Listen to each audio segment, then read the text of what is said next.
by Leo Tolstoy. In the government of Ufa there lived a Bashkir, Ilyas. His father had left him no wealth. His father had died a year after he had got his son married. At that time Ilyas had 7 mares, 2 cows, and a score of sheep. But Ilyas was a good master, and began to increase his possessions. He worked with his wife from morning until night, got up earlier than anybody, and went to bed later, and grew richer from year to year. Thus Ilyas passed 35 years at work and came to have a vast fortune. Ilyas finally had 200 head of horses, 150 cattle, and 1,200 sheep. Men herded Ilyas's herds and flocks, and women milked the mares and cows and made kumis, butter, and cheese. Ilyas had plenty of everything, and in the district everybody envied his life. People said, "Ilyas is a lucky fellow. He's plenty of everything. He does not need to die." Good people made Ilyas's friendship and became his friends, and guests came to him from a distance. He received them all and fed them and gave them to drink. No matter who came, he received kumis and tea and sherbet and mutton. If guests came to see him, a sheep or 2 were killed, and if many guests arrived, he had them kill a mare. Ilyas had 2 sons and a daughter. He had got them all married. When Ilyas had been poor, his sons had worked with him and had herded the horses and the cattle and the sheep. But when they grew rich, the sons became spoiled, and one of them even began to drink. One of them, the eldest, was killed in a fight, and the other, the younger, had a proud wife, and did not obey his father, and his father had to give him a separate maintenance. Ilyas gave him a house and cattle, and his own wealth diminished. Soon after, a plague fell on Ilyas's sheep, and many of them died. Then there was a famine year. The hay crop was a failure, and in the winter many head of cattle died. Then the Kirghiz drove off the best herd of horses, and thus Ilyas's estate grew less, and he fell lower and lower, and his strength began to wane. When he was 70 years old, he began to sell off his furs, rugs, saddles, and tents, and soon had to sell his last head of cattle, so that he was left without anything.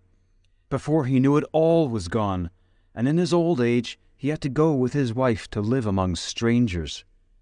All that Ilyas had left of his fortune was what garments he had on his body, a fur coat, a cap, and his Morocco slippers and shoes, and his wife, Shamshemagi, who was now an old woman. The son to whom he had given the property had left for a distant country, and his daughter had died. And so there was nobody to help the old people. Their neighbor, Muhammad Shah, took pity on them. Muhammad Shah was neither rich nor poor, and he lived an even life and was a good man. He remembered Ilyas's hospitality and so pitied him, and said to Ilyas, "Come and live with me, Ilyas, and bring your wife too. In the summer, work according to your strength in my truck garden, and in the winter, feed the cattle and let Shamshemagi milk the mares and make kumis. I will feed and clothe you, and will let you have whatever you may need." Ilyas thanked his neighbor, and went to live with his wife as Muhammad Shah's laborers. At first it was hard for them, but soon they got used to the work, and the old people worked according to their strength. It was profitable for the master to keep these people, for they had been masters themselves, and knew all the order, and were not lazy, but worked according to their strength. But it pained Muhammad Shah to see the well-to-do people brought down so low. One day, distant guests, matchmakers, happened to call on Muhammad Shah, and the mullah, too, came. Muhammad Shah ordered his men to catch a sheep and kill it. Ilyas flayed the sheep and cooked it and sent it in to the guests. They ate the mutton, drank tea, and then started to drink kumis. The guests and the master were sitting on down cushions on the rugs, drinking kumis out of bowls and talking, but Ilyas got through his work and walked past the door. When Muhammad Shah saw him, he said to a guest, Did you see the old man who just went past the door?" I did. said the guest. "But what is there remarkable about him?" "What is remarkable is that he used to be our richest man. Ilyas is his name. Maybe you've heard of him." "Of course I have," said the guest. "I've never seen him, but his fame has gone far abroad. Now he has nothing left. He lives with me as a labourer, and his wife is with him. She milks the cows." The guest was surprised. He clicked with his tongue, shook his head, and said,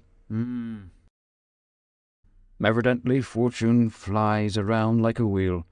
One it lifts up, another it takes down. Well, does the old man pine?" "Who knows? He lives quietly and peacefully and works well." Then the guest said, "May I speak with him? I should like to ask him about his life." "Of course you may. Bye-bye. Come in and drink some kumis, and bring your wife with you." Ilyas came in with his wife. He exchanged greetings with the guests and with the master, said a prayer, and knelt down at the door. But his wife went to a back curtain and sat down with the mistress. A bowl of kumis was handed to Ilyas. Ilyas saluted the guests and the master, made a bow, drank a little, and put down the bowl. "Grandfather," the guest said to him, "I suppose it makes you feel bad to look at us and think of your former life, considering what fortune you had and how hard your life is now." But Ilyas smiled and said, "If I should tell you about my happiness and unhappiness, you would not believe me. You had better ask my wife.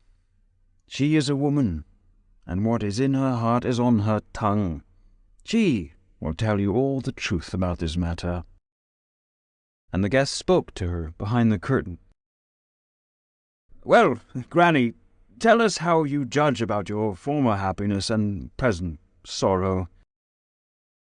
And Shamshemagi spoke from behind the curtain. "I judged like this. My husband and I lived for 50 years trying to find happiness, and we did not find it. But now it is the 2nd year that we have nothing left, and that we live as labourers, and we have found that happiness, and need no other." The guests were surprised, and the master marvelled, and he even got up to throw aside the curtain and to look at the old woman. But the old woman was standing with folded hands, smiling and looking at her husband, and the old man was smiling too. The old woman said once more, "I am telling you the truth, without any jest. For half a century we tried to find happiness, and so long as we were rich, we did not find it. Now nothing is left, and we are working out, and we have come to have such happiness that we wish for no other. Wherein does your happiness lie? In this. When we were rich, my husband and I did not have an hour's rest. We had no time to talk together, to think of our souls, or to pray. We had so many cares. Now guests called on us, and there were cares about what to treat them to and what presents to make, so that they should not misjudge us. When the guests left, we had to look after the labourers. They thought only of resting and having something good to eat, but we cared only about having our property attended to, and so sinned. Now we were afraid that a wolf would kill a colt or a calf, and now that thieves might drive off a herd. When we lay down to sleep, we could not fall asleep, fearing lest the sheep might crush the lambs. We would get up in the night and walk around. No sooner would we be quieted than we would have a new care, how to get fodder for the winter. And, worse than that, there was not much agreement between my husband and me. He would say that this had to be done so, and I would say differently. And so we began to quarrel and sin. Thus we lived from one care to another, from one sin to another, and saw no happy life. Well, and now? Now my husband and I get up, speak together peacefully, in agreement, for we have nothing to quarrel about, nothing to worry about. All the care we have is to serve our master. We work according to our strength, and we work willingly so that our master shall have no loss, but profit. When we come back, dinner is ready, and supper and kumis. If it is cold, there are dung chips to make a fire with, and a fur coat to warm ourselves. For 50 years we looked for happiness, but only now have we found it. The guests laughed, and Ilyas said, Do not laugh, brothers. This is not a joke, but a matter of human life. My wife and I were foolish and wept because we had lost our fortune, but now God has revealed the truth to us, and we reveal this truth to you, not for our amusement, but for your good. And the mullah said, That is a wise speech, and Ilyas has told the precise truth. It is so, too, in Holy Writ. And the guests stopped laughing and fell to musing.